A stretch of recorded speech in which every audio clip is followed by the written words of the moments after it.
Indian super league এবারের মতো যাত্রা শেষ ইস্টবেঙ্গল এফসির। বাকি 5টি ম্যাচ কেবল নিয়ম রক্ষার জন্য। ইতিমধ্যেই স্পষ্ট হয়েছে যে এই মরশুমে লাল হলুদ শিবিরের জন্য চূড়ান্ত লক্ষ্য সুপার 6-এ পৌঁছানো আর সম্ভব নয়। গত ম্যাচে চেন্নাইয়ের বিরুদ্ধে হেরে তারা সেই স্বপ্নকে বিসর্জন দিয়েছে। তবে দলের স্প্যানিশ কোচ অস্কার ব্রুজো আশাবাদী আগামী দিন নিয়ে। তিনি স্পষ্ট জানিয়েছেন যে এবার দলের প্রধান লক্ষ্য হবে এএফসি কাপ এবং সুপার কাপ।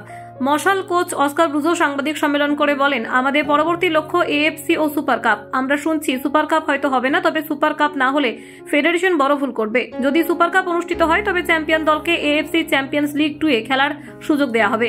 তার মতে সুপার কাপ এবং এএফসি কাপ ইস্ট বেঙ্গলের প্রধান লক্ষ্য হওয়া উচিত এবং তিনি দলের ওপর আরও চাপ তৈরি করতে চান যাতে তারা নিজেদের সেরা পারফরমেন্স দিতে পারে।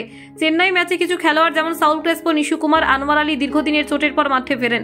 তবে তাদের চোট এখনো পুরোপুরি সেরে ওঠেনি, ফলে তাদের মাঠে নামানো উচিত ছিল না বলে মেনে নেন অস্কার। তিনি বলেন, চেন্নাইয়ের ফিজিক্যাল ফুটবল এবং ইন্টেন্সিটির সঙ্গে মানিয়ে নিতে পারেনি সদ্য চোট সারিয়ে নামা ফুটবলাররা। সেই কারণে চেন্নাইয়ের বিরুদ্ধে তাদের পারফরমেন্স ছিল না। তবে সামনে আরও গুরুত্বপূর্ণ ম্যাচ আসছে, বিশেষ করে পরবর্তী সপ্তাহে ডার্বি রয়েছে। অস্কার তার দলকে গুছিয়ে নেওয়ার চেষ্টা করছেন যাতে তারা ডার্বিতে ভালো পারফরমেন্স দিতে পারে। ডার্বির আগে দলকে আরও সংগঠিত করতে হবে বলেও জানিয়েছেন তিনি। এমনকি সুপার কাপ নিয়ে বর্তমানে কিছু অনিশ্চয়তা থাকলেও অস্কার তার পরিকল্পনা থেকে সরে আসতে চান না। এএফসি কাপ এবং সুপার কাপের মতো টুর্নামেন্টগুলিতে ভালো ফল করতে হলে দলের কৌশলগতভাবে আরও শক্তিশালী হতে হবে। কোচ ব্রুজো জানান, সামনের পথ হবে কঠিন, কিন্তু তিনি নিশ্চিত যে ইস্টবেঙ্গল সেই চ্যালেঞ্জে সফল হবে। এছাড়া সমর্থকদের মুখে হাসি ফোটাতে এবং তাদের প্রত্যাশা পূরণের জন্য খেলোয়াড়দের মনের জোর বাড়ানো খুব জরুরি। অস্কার তার দলের প্রতিটি সদস্যকে বিশ্বাস করেন এবং পরবর্তী লক্ষ্যের দিকে এগিয়ে যাওয়ার জন্য তিনি দৃঢ় প্রতিজ্ঞ।